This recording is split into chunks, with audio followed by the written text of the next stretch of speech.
So ever since Naruto Boruto the movie, there's been a huge heated conversation in the Naruto fandom about the place of Naruto ninja tools in the Naruto universe. Like, people have been on one side of the debate or the other. Some people say it's a good idea. Other people say, not so much. And now that the Boruto anime's covered it, and now that the Boruto manga has been diving deeper and deeper into this technology, and in particular with the events of the last chapter, I think that now's the time to discuss whether or not the Boruto series has actually addressed the ninja tool problem, the huge elephant in the room. So with that being said, I am going to say, for the anime only viewers, this might be tempting for you guys to watch, but I'm going to have some major spoilers for what's taking place in the Boruto series, and this is the type of stuff where if I was anime only, I wouldn't want this spoiled. That's just me. I'm doing my best to be mindful here. I would not want this spoiled. I know there's a chance that the YouTube autoplay brought you here. I know that you might have clicked on it by mistake. I've done that on channels I'm subscribed to, so I completely understand it. So what I will say is I've given you the opportunity to click off, and if you're still here,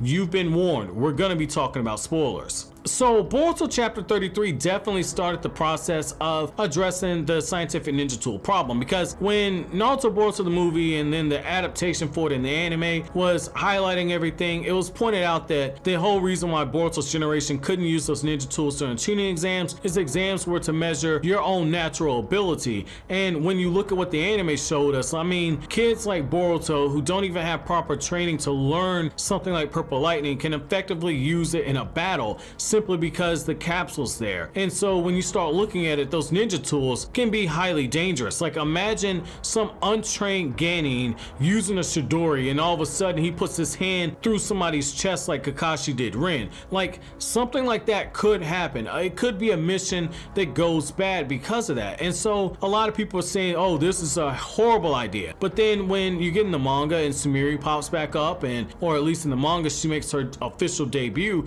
and we find out she's been working with Katasuke, and there are different scientific ninja tools they've been developing. And then on the flip side of that, you find out that Kawaki's whole body is a scientific ninja tool, so he's a cyborg. And now Delta is a scientific ninja tool as well. And in this chapter, we find out that Naruto's been able to analyze not only her fighting style and her jutsu, but he was also able to comprehend, or at least begin to comprehend, the true depths of how much her body can take, even though it's a scientific ninja tool. I think that having that Rasengan absorption, that barrage just going over and over and over again, I think that that's key, because I think that that's giving us that moment where we're seeing the old way of doing things, whereas it being the new way of doing things taking over. We see how the old way, the Naruto way, is being challenged by Boruto's generation, by the older part of the generation with the members of Kara. And what's really interesting is it goes all the way back to episode 1, or chapter 1 if you read the manga,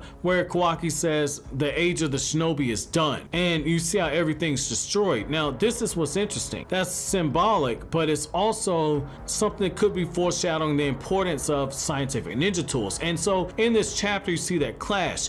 Naruto, a guy who can split the moon in half basically, granted it's a hollow moon, but he's still able to split the moon in half. Somebody like him, even though he's suppressed, was having trouble with these scientific ninja tools. And yet once he was able to figure it out and figure out the weakness of that tool, he was able to make it malfunction. He was able to bring down the warrior who was using that scientific ninja tool. Now the reason why I say that that might have solved the ninja tech problem is the reason because what you have to look at is Naruto was raised to be a ninja. He was trained to be a ninja. You have Delta, someone for all we know has no ninja background. She's just someone who has been experimented on, has been turned into a scientific ninja tool, and can use these overpowered abilities. And yet Naruto has trained, he's grown his chakra, he's grown his stamina, he's molded chakra for decades now. And when you look at all of that information, when you look at all of that, Naruto has the battle experience. He knows how to properly use the jutsu that he's using,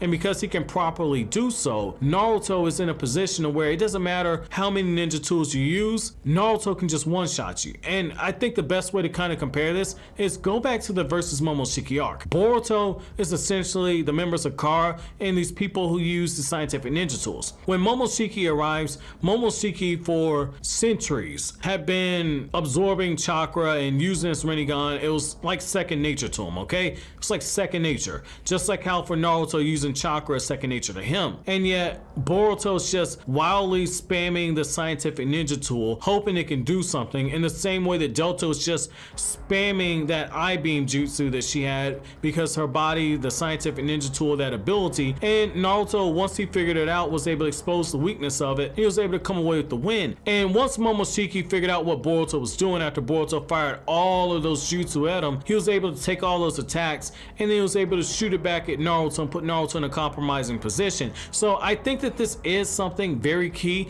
This is something very important, something to keep your mind on going forward. I think that now that the weakness of the scientific ninja tools has been exposed, I think that now's the time for a character like Dinky to show up. Now, I want to say that simply for the fact that about 2 years ago, I did a video and I talked about how Dinky and Awabe and Samiri would eventually be showing up in the manga, because if it was either Kodachi or Ikimoto, one of them were talking about how these characters will eventually show up, and then about 4 months later, Samiri showed up in the Boruto manga. So I think that this is eventually going to happen. I think having Dinky be able to play a role with the scientific ninja tools, perhaps to perfect them with Konoha, could be something that is very key in bringing down Kara. And if you can have that weakness of scientific ninja tools exposed and then eventually perfect it to where it's no longer a weakness, then we could see Naruto's scientific ninja tool arm that Katasuke is working on for him, that was debuted in the Naruto versus Boruto sparring match.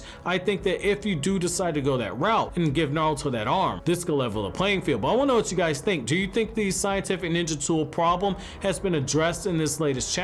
Let me know down in the comment section below. But as always, guys, if you like anything I had to say, don't forget to comment, rate, subscribe, share. Thank you so much for watching all the way to the end. Have an incredible day, guys.